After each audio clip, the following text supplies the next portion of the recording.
모두 함께 살자. 하나님은 우리 조국 대한민국을 엄청 많이 사랑하십니다. 여기 모인 우리를 또 사랑하십니다. 우리를 이 나라 민족을 위해 하나님께서 특별히 택하신 지도자들입니다. 성경은 한 국가의 지도자는 인간의 뜻이 아니라 하나님의 뜻에 의해 결정된다고 말씀합니다. 다니엘서 2장 21절입니다. 그런 때와 기한을 변하시며 왕들을 폐하시고 왕들을 세우시며 지혜자에게 지혜를 주시고 지식자에게 총명을 주시는도다 말씀합니다. 하나님은 지도자를 소중히 여기 주시며 또 국민을 섬기기에 부족함이 없는 지혜와 명철도 주십니다. 그럼 우리는 남다른 책임감을 가지고 하나님 나라를 위해서 헌신하며 국가와 민족을 위해서 봉사해야 할 것입니다. 지도자가 바로 설 때 나라가 바로 섭니다. 그런 면에서 우리는 그 어느 때보다 중요한 해입니다. 국가의 최고 지도자를 뽑는 대통령 선거가 12월에 있습니다. 민주주의의 근간이 되는 지방자치단체 선거가 6월에 있습니다. 5월 말부터 한 달 동안 전 세계 축제인 2002 한일 월드컵이 전국 10개 도시에서 열립니다. 우리는 근본 월드컵을 성공적으로 개최해서 세계 선진 국가로 도약해야 할 것입니다. 또 9월에는 2002 부산 아시안 게임이 열립니다. 아시아인의 평화와 화합을 이루는 장으로 만들어야 할 것입니다. 또 12월에는 2010 세계 박람회를 결정하는 국제 박람회 총회가 있습니다. 온 국민이 기도의 힘을 모으고 국력을 결집해서 세계 박람회를 유치함으로 국가 발전의 기회로 삼아야 할 것입니다. 9.11 미국 테러 이후 세계는 테러와 전쟁의 공포 속에서 분단된 우리나라를 걱정스럽게 지켜보고 있습니다. 그러나 한국은 분명 희망이 있습니다. 하나님께서 이 나라를 보호하시기에 희망이 있습니다. 국정의 최고 책임자이신 김대중 대통령 네 분과 정치, 경제, 사회, 문화, 종교계 지도자, 주한 외교 사절단과 해동포 대표들이 함께 모여 기도하기에 희망이 있습니다. 또 전 국민이 열심과 성실로 일하기에 희망이 있습니다. 이제 중요한 것은 우리가 어떻게 사는가입니다. 어떤 마음을 품고 21세를 살아갈 것인지 결단해야 할 것입니다. 잠언 4장 23절에 무릇 지킬 만한 것보다 더욱 내 마음을 지키라 생명의 근원 이에서 남이니라 말씀합니다. 우리는 이기심과 탐심과 의심을 버려야 합니다. 우리나라가 모두 함께 잘 살기 위해서는 삼심운동을 일으켜야 합니다.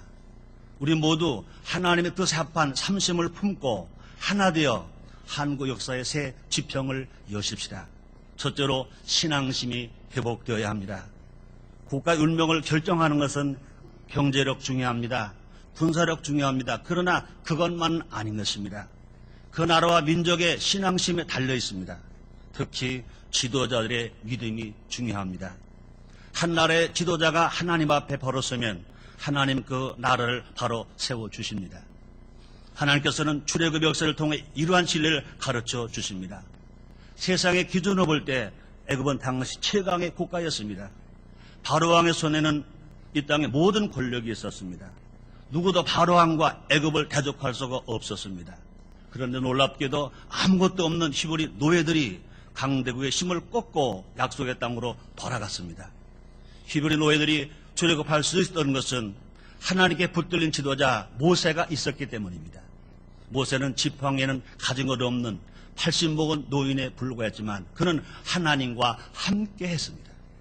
반대로 애굽은 정치, 군사, 경제적으로 최강이었지만 하나님 믿지 않은 지도자 바로 때문에 패배했습니다. 바로는 신하들이 어느 때까지 이 사람이 우리의 함정이 되리까? 그 사람들을 보내어 그 하나님 여호와를 섬기게 하소서. 왕은 아직도 애굽이 망할 줄 알지 못하시나이까? 라고 탄원해도 듣지 않았습니다. 바로는 끝까지 자신의 힘만을 믿고 하나님 앞에 교만했습니다. 그 결과 애굽은 모든 것을 다 잃어버렸습니다. 우리의 신앙심이 회복되어야 합니다. 나 먼저 그리고 하나님이 아니라 하나님 먼저, 너 먼저 그리고 나의 신앙생활이 되어야 합니다. 우리의 삶이 하나님과 함께 해야 합니다. 출애굽기 23장 25절 26절에서 하나님 이렇게 말씀하십니다. 너희 하나님 여호와를 섬겨라. 그리하면 여호와가 너희 양식과 물에 복을 내리고 너희 중에 병을 제하리니 네 나라에 낙태하는 적 없고 잉태치 못한 없을 것이라. 내가 너희 날수를 채우리라. 우리가 하나님과 함께하면 하나님께서 우리를 통해 이 나라를 경영하실 것입니다. 두 번째, 애국심이 일어나야 합니다. 기독교는 두 나라에 속한 사람입니다.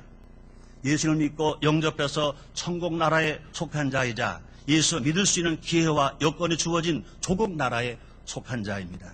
그동안 한국교회는 많이 부흥했습니다. 그러나 안타까운 것은 보수와 진보로 나뉘어서 천국 나라만 사랑하거나 조국 나라만 염려했습니다. 조국 나라가 없다면 나도 없고 교회도 존재하기 어렵습니다. 천국 나라를 모형으로 삼고 조국 나라를 사랑하는 것이 참된 애국일 것입니다. 우리는 조국 나라와 천국 나라에 함께 충성해야 합니다.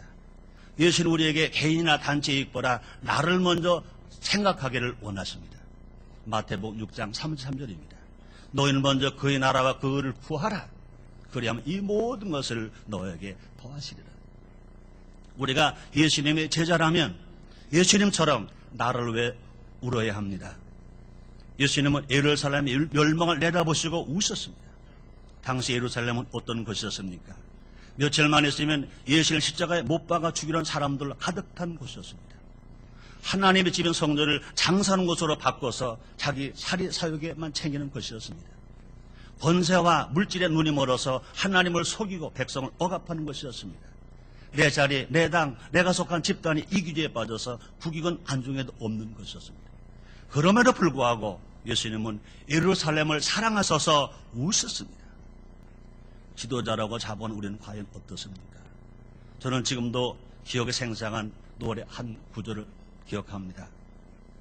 이 몸이 죽어서 나라가 선다면 이슬같이 죽겠노라. 이 몸이 죽어서 나라가 선다면 이슬같이 죽겠노라. 이 군가는 건국 당시 진정으로 나라를 사랑하고 목숨을 버릴 각오되었던 젊은이들의 애국심이었습니다. 저희 작은 아버지께서는 1951년 10월 20일 강원도 금성고지에서 육군 중위로 전사하셨습니다. 우리는 믿음의 선진들처럼 이 나라와 민족과 함께해야 합니다. 우리가 한국인으로 태어난 것은 우연이 아니라 하나님의 뜻인 것을 알아야 합니다. 사도행전 17장 26절입니다. 인류의 모든 족속을 한 혈통으로 만드사 온 땅에 거하게 하시고 저 연대를 정하시며 거주의 경계를 하나셨으니 말씀합니다. 당리당략과 사리 속에 빠져 나를 이용해서는 안 됩니다. 나보다 나라가 먼저입니다. 단체의 인연과 기업의 이익보다 나라가 먼저입니다. 당과 지역보다 나라가 먼저입니다. 세 번째, 효심을 되살려야 합니다. 가장 한국적인 동시에 가장 성경적인 것 두 가지가 있습니다. 가족 제도와 효 정신입니다. 이 두 가지는 5천년 역사를 이어온 우리 민족의 최고의 에너지입니다. 안타깝게도 그동안 우리는 민족의 전통의미 하나님의 명령이신 효를 무시하며 살아왔습니다. 심지어 하나님의 자녀인 성도들조차도 하나님 아버지의 명령인 효를 중요시하지 않았습니다. 효는 공자보다 1000년 전에 모세를 통해 십계명을 주신 하나님 아버지의 명령입니다. 출애굽기 10장 12절입니다. 네 부모를 공경하라. 그리하면 너희 하나님 나 여호와가 내게 준 땅에서 내 생명이 길리라. 하나님이 명령하시고 축복을 약속하셨습니다. 그러므로 효는 하나님 명령입니다. 그러므로 효의 원조는 성경입니다. 성경은 효경입니다. 성경은 효와 가족의 중요성을 강하게 말씀하고 있습니다. 신약성경 디모데전서 5장 4절입니다. 만일 어떤 과부에게 자녀나 손자들이 있거든 저희로 먼저 자기 집에서 효를 행하여 부모에게 보답하기를 배우게 하라. 이것이 하나님 앞에 받으실 만한 것이니라 말씀했습니다. 또 구약성경 레위기 19장 32절입니다. 너는 셋머리에 빌어서고 노인의 얼굴을 공경하며 네 하나님을 경외하라. 나는 여호와니라 말씀했습니다.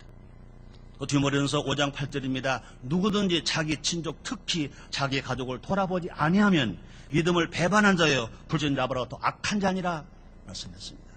우리는 예수님처럼 효자가 되어야 합니다. 예수님은 최고의 효자이십니다. 예수님 일생은 하나님 아버지를 향한 효의 삶이 있었습니다. 요한복음 17장 4절에서 예수님 이렇게 말씀하십니다. 아버지께서 내게 하라고 하신 일을 내가 이루어 아버지를 이 세상에서 영원롭게 하였사오니 말씀했습니다. 예수님은 육신의 아버지 요셉에게도 효자였었습니다. 그리고 어머니 마리아에게도 효자였었습니다. 죽음의 고통으로 숨조차 쉬기 어려운 십자가 위에서 어머니 마리아의 노를 제자에게 부탁했었습니다. 우리는 하나님의 명령이자 민족 고유의 정신인 효를 되살려야 합니다. 가정이 파괴되고 학교가 무너지며 사회 질서가 흔들리는 것은 효 정신이 사라졌기 때문 아닙니까? 편협한 가족 이기주의에 사로잡힌 효가 아니라 성경에 근거한 효를 실천하자는 것입니다. 성경은 하나님 아버지 말씀이십니다. 하나님 아버지 말씀을 통해 주신 효는 하나님 섬김, 부모 공경, 가족 사랑, 나라 사랑, 자연 보호, 인류 봉사입니다. 그러므로 하나님 섬김 없는 효는 효가 아니고 우리 기독교에 꼭 들어야 됩니다. 부모 공경 없는 신앙은 죽은 신앙입니다. 이와 같은 성경도 효가 살면 가정 행복해집니다. 부모를 공경하고 자녀를 사랑하는 가정에서 어떻게 문제가 나오고 거리에 노석자와 버림받은 독거인 노인이 나올 수가 있겠습니까? 효가 살면 학교 교육이 바로 됩니다.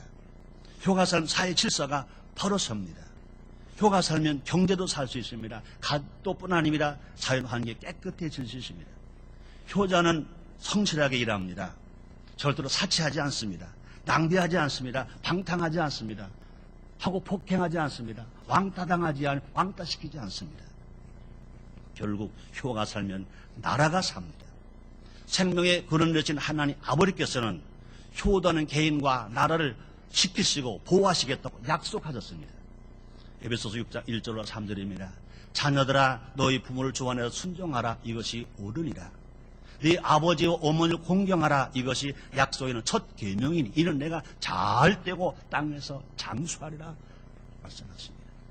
이제 모두가 합심해야 합니다. 마음을 하나로 모은다는 것은 사람의 힘으로 참으로 힘든 일입니다. 창조 이래로 사람들의 마음이 진정으로 하나된 적이 없었습니다. 심지어 좋은 일 하는데도 사람들이 마음은 책각각 나눠집니다. 이는 죄의 결과입니다. 아담과 하와가 범죄한 결과입니다. 범죄 아담과 하와에게 나타나는 특징 중 하나가 분열이었습니다. 이는 내 뼈 중에 뼈, 살 중에 살을 했던 아담과 하와는 범죄한 직후 마음이 나뉘어서 나와 함께하게 하신 여자라고 서로가 갈라졌습니다. 나누어지고 깨지고 분열된 마음을 하나 되게 하신 분 오직 예수님 뿐이십니다. 예수님은 자기 몸을 들여 죄로 인해 깨진 하나님과 사람 사이, 사람과 사람 사이, 사람과 자연을 하나 되게 하셨습니다.